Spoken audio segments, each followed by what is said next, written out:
Lijep pozdrav, dragi naši. Danas smo odabrali temu koja je bila aktuelna i ranije. Radi se naime o problemu kada biljka daje cvjetove, ali plodova ili ima malo ili ih nema nikako. Temperature u proteklom periodu su bile izrazito visoke i naše biljke su trpile veliki stres. Čak što više, noćna temperatura je bila dosta niska, što predstavlja još veći problem. Ove oscilacije često dovode do poremećaja u plodonošenju, ali i do pojave bolesti. Do sada smo situaciju držali pod kontrolom, ali i naredni period će biti dosta izazovan. Održavanje zdravlja biljaka predstavlja velik problem, a naročito u periodu plodonošenja.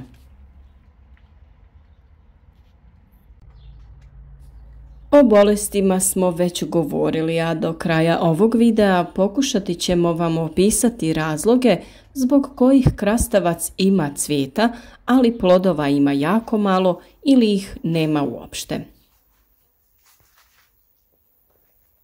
Da bi se nosili sa ovim problemom, trebamo znati koji su mogući uzroci. Na početku da kažemo da biljke imaju muške i ženske cvjetove. Muški cvjetovi služe za oplodnju ženskih, nakon čega opadaju. Nakon oplodnje ženskih cvjetova razvije se plod. Ako nema tih ženskih cvjetova, neće biti ni oplodnje, a ni plodova. A kako razlikovati muške od ženskih cvjetova? Muški cvjetovi imaju dužu peteljku, dok ženski imaju već oblikovan mali plod. Ako na stabljici imamo manji broj ženskih cvjetova, tada treba biljku potaknuti da ih stvara više. Muški cvjetovi se većinom nalaze na glavnoj stabljici, dok ženskih ima više na bočnim granama, odnosno zapercima. Njih smo skidali u donjem dijelu stabljike, a u gornjem dijelu smo ih raspoređivali oko glavne stabljike. Da bi rast zaperaka bio intenzivniji, glavnu stabljiku možemo prekratiti kada dosegne zadovoljavajuću visinu. Mi krastavac uzgajamo na mreži u plasteniku, ali i na otvorenom. Nakon što glavna stabljika dosegne visinu mreže, prekraćujemo je, odnosno pinciramo.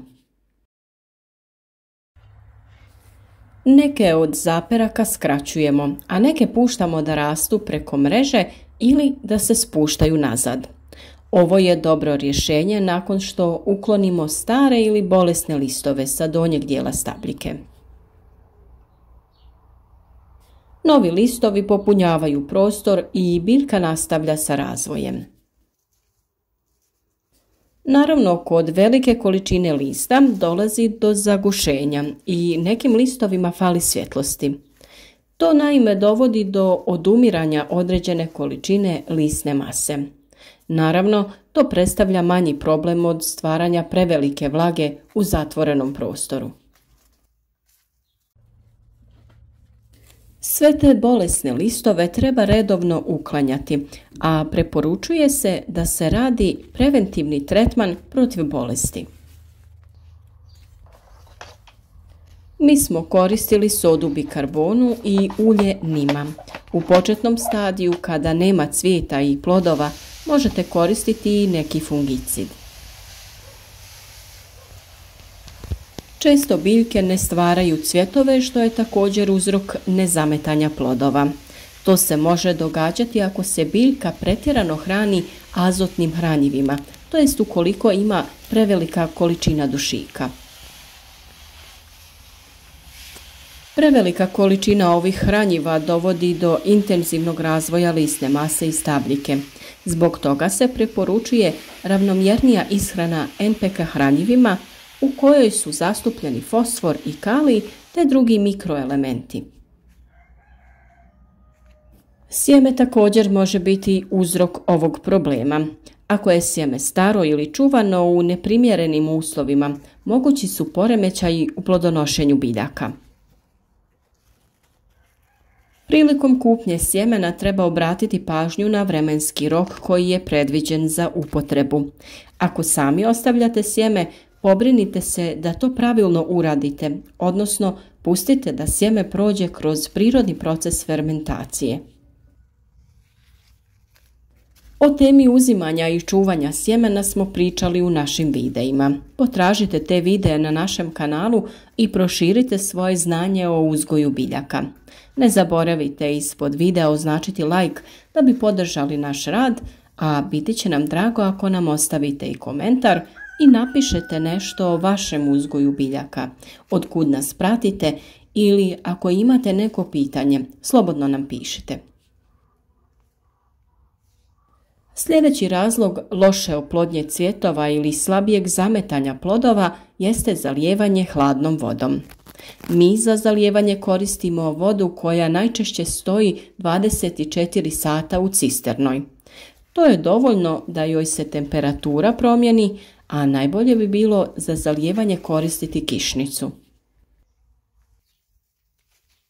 Ovdje treba obratiti pažnju i na količinu vode. Previše zalijevanja može dovesti i do propadanja korijena biljke, nakon čega cijela biljka odumire. Najčešći problem koji je aktuelan u doba ljeta su visoke temperature. Ako su temperature zraka preko 30 stepeni, neće doći do oplodnje cvjetova. Na ovo treba obratiti pažnju ako je krastavac u zatvorenom prostoru.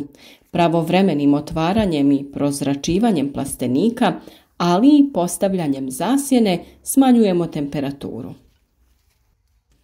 Osim toga, i prevelika vlažnost u zatvorenom prostoru može negativno utjecati na oplodnju i cvjetove. Prema tome, ako se biljka uzgaja u plasteniku, potrebno je obratiti pažnju na ventilaciju, smanjenje temperature ispod 32 stepena i vlage ispod 90%.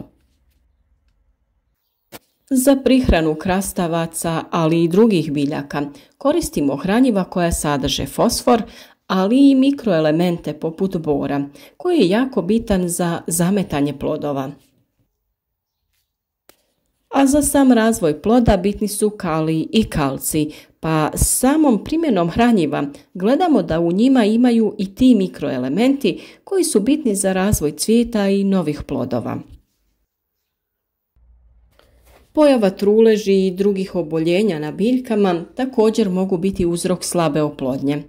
Razvojem gljivica biti će zahvaćeni svi dijelovi biljke, pa tako i cvjetovi. To će također omesti oplodnju, a često i sami plodovi mogu propasti. Zbog toga je bitna preventivna zaštita, a nakon što primijetimo prve znakove bolesti, trebamo reagirati. Bolest se najčešće razvija uslijed dugotrajnog zadržavanja vlage na listu. Budući da se vlaga najčešće zadržava na samom rubu lista, tu je i najveća vjerovatnost pojave bolesti. Listove treba posušiti tako što prozračujemo plastenik prije nego temperature krenu da rastu. Ukoliko se neki listovi ipak razbole, tada ih je potrebno ukloniti. A ako se razboli čitava stabljika, ne treba oklijevati. Potrebno je tada ukloniti cijelu biljku. Dezinfekciju rezova možemo uraditi otopinom soda bikarbone. Redovitom berbom plodova potičemo biljku da stvara nove cvjetove, tako da i na to treba obratiti pažnju. Nakon što plod krastavca bude odgovarajuće veličine, potrebno ga je ubrati. Tada biljka preusmjerava hranjiva u druge dijelove biljke, odnosno cvjetove i nove mlade plodove. Naš je krastavac cijelu sezonu pun plodova i intenzivno se širi, a uz sve to ima i obilje novog cvijeta.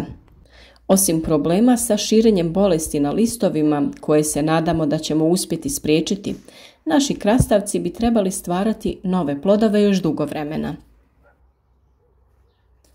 Nadamo se da smo ovim videom dali vam potrebne informacije ako biljke koje uzgajate ne daju dovoljno plodova. Zapratite naš kanal i ne zaboravite podijeliti ovaj video sa prijateljima na društvenim mrežama kako bi i drugi imali koristi od naših savjeta.